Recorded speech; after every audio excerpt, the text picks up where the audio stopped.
poisson. Ces élèves du collège Romain Roland à Déol participent à une pêche électrique.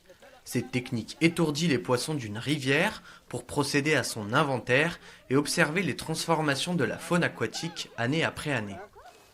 Il y a des évolutions, notamment dues au réchauffement climatique, ce qui fait qu'il y a des espèces, notamment on parle de la truite, qui est la plus connue, qui peut certaines fois disparaître suite à quelques assecs ou des réchauffements d'eau, parce qu'elle est assez sensible à ce paramètre.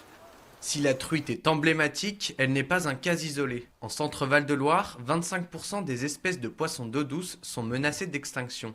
Parallèlement, certains poissons font leur réapparition dans les rivières indriennes, mais ce n'est pas forcément une bonne nouvelle.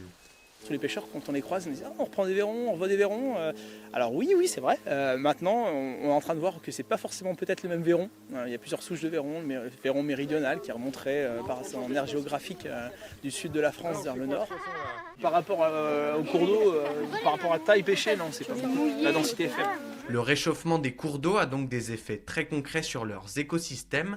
Reste maintenant à le limiter et à s'adapter. Le fait que ça remonte de quelques degrés, ça peut changer la donne complètement et ça peut perturber une population, elle peut disparaître du jour au lendemain pratiquement. Il va falloir faire avec et gérer au mieux. Avec l'apparition de ces nouvelles espèces, ces nouvelles maladies, parce qu'il y a aussi des maladies chez les poissons qui sont neuves, un peu comme chez nous, chez les humains, on le subit ces dernières années. Mais outre le réchauffement climatique, l'Agence régionale de la biodiversité pointe 4 autres causes principales responsables de l'effondrement du vivant. La destruction des habitats, l'introduction d'espèces exotiques envahissantes, la surexploitation des ressources et les pollutions. Là, c'est un bateau en fibre de verre qui a dû se casser et que les bénévoles ont retrouvé au fond de l'eau.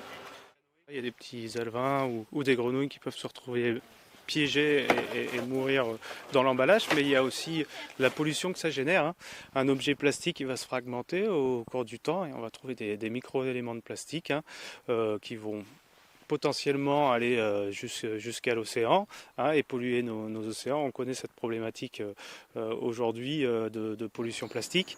Pour lutter contre ce phénomène, une opération de collecte des déchets est organisée sur les rives de la Creuse toute cette semaine. En seulement 2 jours, bénévoles et écoliers ont déjà récupéré 1500 kg de détritus. Mais Damien et ses collègues ne désespèrent pas et misent sur la sensibilisation des plus jeunes. Les enfants sur cette action ont été très choqués par tous les déchets qu'on a trouvés dans la nature.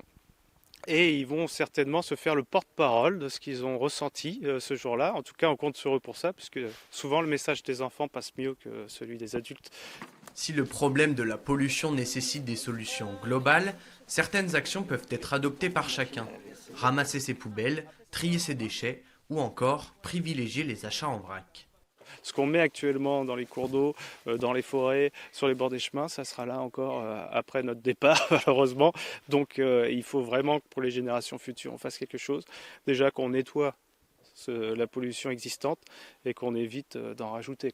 Quant à la lutte contre le réchauffement climatique et l'effondrement du vivant, les scientifiques du GIEC sont clairs. Il faut décarboner au plus vite notre société et adopter des modes de vie plus sobres.